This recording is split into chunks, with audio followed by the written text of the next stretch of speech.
तो अभी है ना, मैंने आपको वो नहीं बताया, सिंगुलर और नॉन सिंगुलर मैट्रिसेस नहीं बताई आपको, है ना। तो सिंगुलर और नॉन सिंगुलर मैट्रिक्स बता देता हूँ, फिर इसके बाद आगे की प्रॉपर्टीज बता देता हूँ, ठीक है।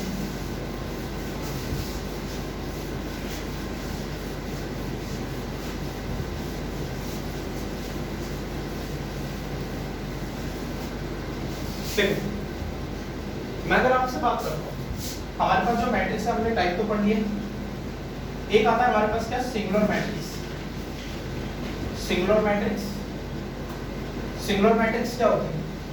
आपने डिटरमिनेंट निकालना सीखा होगा। किसी किसी मैट्रिक्स का डिटरमिनेंट क्या होता है, वो जीरो के इक्वल आता है। जब आप मैट्रिक्स को डिटरमिनेंट निकाल रहे हो और उसका एक्सपेंड करने पे कितना आ रहा है आपका, जीरो आ रहा है, तो हम लिख देते हैं determinant of a is equal to zero. That means वो हो गया हमारे पास क्या, सिंगुलर मैट्रिक्स, ठीक है।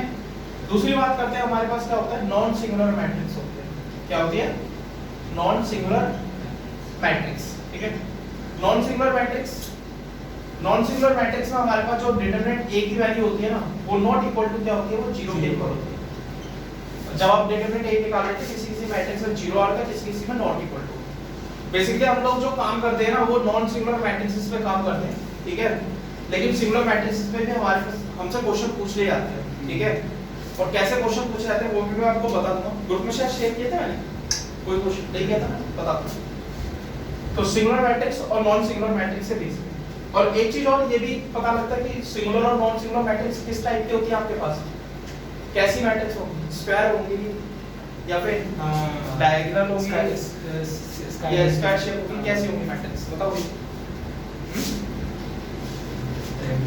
Square shape, square shape, shape में स्क्वायर मैट्रिक्स, स्क्वायर मैट्रिक्स, ठीक है। स्क्वायर मैट्रिक्स से होती है, ठीक है। सिंगुलर और नॉन सिंगुलर कैसी होती है हमारी, स्क्वायर मैट्रिक्स, ठीक है। तो बेसिक हमारा जो मेन काम होता है वो नॉन सिंगुलर मैट्रिक्स पे काम करते हैं। सिंगुलर मैट्रिक्स पे तो हम लोग जब आ जाती है तो हम सॉल्व नहीं करते, आगे चल के हम लोग एक्सरसाइज करेंगे ना, जैसे सिस्टम ऑफ लीनियर इक्वेशन वाले टॉपिक्स, तो उससे अलग होंगे। अच्छा, मुझे कुछ चीज और भी बतानी है, कुछ प्रॉपर्टीज और भी हैं, बहुत इंपॉर्टेंट पॉइंट्स हैं, ठीक है। हालांकि ये पॉइंट तो हम आगे भी पढ़ लेंगे, अभी हमारे पास एक्सरसाइज करोगे ना अपनी, कौन सी एनसीईआरटी की एक्सरसाइज है आपकी, 4.6 नहीं 6 नहीं 5 चल रही है, ठीक है। 4.5 में प्रूव दैट में भी कर लोगे, ठीक है, ठीक है। तो अगर मैं आपसे बात करूं, देखो एक प्रॉपर्टी होती है कि अगर मेरे पास आया a into adjoint a is equal to adjoint of a निकाला और इसको मल्टीप्लाई करा, और ये इक्वल टू होता है determinant of a into i के इक्वल होता है।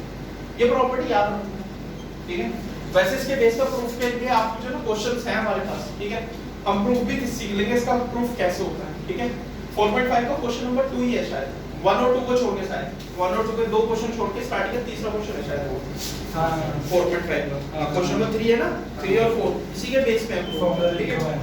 तो ये आप कर सकते हो, ठीक है। अब हम लोग बात करते हैं कि ना मेन चीज की बात कर लेते हैं, ठीक है, जो मुझे बतानी है, ठीक है। सपोज मेरे पास बोला गया कि मेरे पास A is a square matrix, ठीक है। मुझे बोला गया A is a square matrix of order n है। कितना ऑर्डर है उसका, n ऑर्डर है। n ऑर्डर का मतलब क्या हो गया कि मैं एक स्क्वायर मैट्रिक्स की बात कर रहा हूं जिसका ऑर्डर n है। n का मतलब 2 into 2 ऑर्डर हो सकता है, 3 into 3 ऑर्डर हो सकता है ना। मतलब अगर मैंने बोला A is a square matrix of order 3, that means अगर मैंने सिर्फ बोला A is a square matrix of order only 3, तो दैट मींस इसके रो और कॉलम कितने हैं आपके पास, 3 into 3 बाय 2 है ना। इसका मतलब ये तो होता है। तो ऑर्डर n का मतलब क्या होता है, रो और कॉलम हमारे n into n यानी कि सेम है, ठीक है। हमें बोला जाता है कि डिटरमिनेंट ऑफ एडजॉइंट A निकालो, ठीक है। डिटरमिनेंट ऑफ एडजॉइंट A निकालो, तो वो इक्वल होता है डिटरमिनेंट ऑफ A की पावर n - 1 के इक्वल होता है, ठीक है। डिटरमिनेंट ऑफ एडजॉइंट A जो होता है वो हमेशा किसके इक्वल होता है, डिटरमिनेंट ऑफ A की पावर n। n क्या होता है हमारे पास, ऑर्डर ऑफ मैट्रिक्स होता है, ठीक है। मान लो ऑर्डर का मेरा 3 है, तो 3 में से 1 कम कर दिया तो कितना बन गया ऑर्डर, डिटरमिनेंट A की पावर कितना बन गया, 2 बन गया। समझ गए? प्रूफ बताओ उसका कैसे होता है, हां प्रूफ बताओ। पहले नोट करो, इतना नोट करो।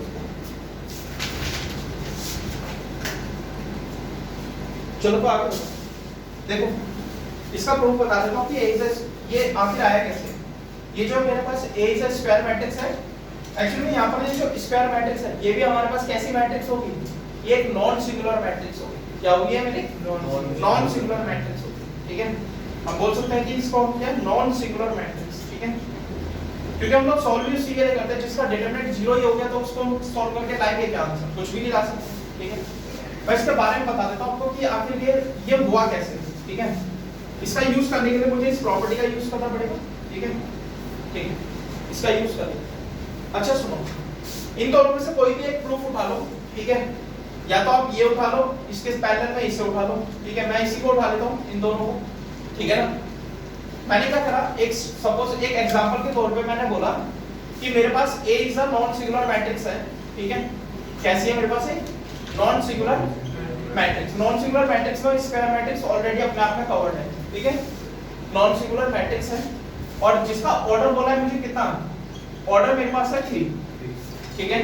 अब मैंने इसका प्रूफ उठाया कि मैंने बोला कि determinant of A into bracket में एडजॉइंट ऑफ A है और determinant is equal to determinant of A और यहाँ पर I मल्टीप्लाई है। I मेरे पास क्या है, आइडेंटिटी मैट्रिक्स है। आइडेंटिटी मैट्रिक्स कैसे निकाल सकते हैं वो देख लेते हैं, ठीक है। तो हमने क्या करा, नहीं तो पहले I को हम मल्टीप्लाई कर लेते हैं, सॉरी A और I को पहले मल्टीप्लाई कर लेते हैं, ठीक है। A और I को पहले मल्टीप्लाई करते थे, डिटरमिनेंट बाद में कर लेते हैं, ठीक है। अभी हमने मल्टीप्लाई कर लिया, ठीक है।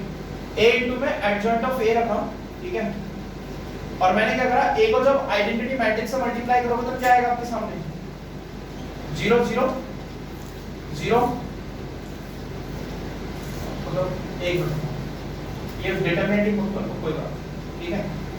डिटरमिनेंट डिटरमिनेंट और ये पूरा मेरा डिटरमिनेंट 0 0 0 डिटरमिनेंट सॉरी 0 0 0 और डिटरमिनेंट ऑफ A, यही होते हैं ना आइडेंटिटी मैट्रिक्स से मल्टीप्लाई करने पे यही आएगा डिटरमिनेंट की। ये मेरे पास क्या है, सॉरी मैट्रिक्स नहीं है मेरे पास, एक डिटरमिनेंट है, ठीक है। ये क्या है मेरे पास, एक डिटरमिनेंट है। डिटरमिनेंट की प्रॉपर्टी कहती है कि जब कभी भी हम कॉमन उठाते हैं ना, प्रॉपर्टीज ऑफ डिटरमिनेंट, जब कभी भी हम कॉमन लेते हैं वो हमारे पूरे रो या कॉलम में कॉमन होना चाहिए सेम एलिमेंट। अगर मैं बात करूं तो इसका रो 1 में देखो तो रो 1 में डिटरमिनेंट A मैं ले सकता हूं ना पूरा बार, या फिर कॉलम A में से भी, कॉलम 1 में से भी ले सकता हूं डिटरमिनेंट A कॉमन, है ना, दोनों बात तो सेम ही है। तो अगर मान लो सपोज मैंने ये डिटरमिनेंट ऑफ A रखा into determinant of adjoint A लिख दिया, इसको मैंने लिख सकता हूं इसको ऐसे में, सही लिखा है, हां, इज इक्वल टू, मैंने क्या करा, रो 1 में से डिटरमिनेंट A कॉमन लिया, वो आ गया मेरा, ठीक है, और फिर यहां बच गया 1 0 0, ठीक है। अब इसको सॉल्व करते हैं, 0 सेकंड रो में से डिटरमिनेंट A कॉमन लूंगा तो अब कितना बन जाएगा बाहर, डिटरमिनेंट A का स्क्वायर, यानी कि 0 1 0 हो गया। फिर थर्ड रो से कॉमन लेता हूं डिटरमिनेंट A, तो कितना बन जाएगा बाहर, क्यूब डिटरमिनेंट A की पावर 3, और इसका सॉल्व करोगे डिटरमिनेंट एक्सपेंड करोगे तो कितना आएगा आंसर, 1 आएगा। भाई आइडेंटिटी मैट्रिक्स का एक्सपेंड करोगे तो 1 ही तो आता है ना। तो A से A की पावर 3 कट गया तो कितना बच गया, डिटरमिनेंट ऑफ एडजॉइंट A कितना आया, डिटरमिनेंट ऑफ A की पावर स्क्वायर आ गया। मैंने एक थ्योरम में यही समझाया था कि A is a non singular matrix है जिसका ऑर्डर n है। अगर मान लो ऑर्डर 3 है तो determinant of adjoint A is equal to determinant A की पावर ऑर्डर कितना है 3 में से 1 माइनस कर दो कितना आ गया 2 आ गया। तो आप डायरेक्टली लिख सकते हैं, ये मैंने प्रूफ बताया था इसका, ठीक है। ये इसका मैथमेटिकल, इसके बेस पे क्वेश्चन काफी अच्छे पूछे जाते हैं, ठीक है।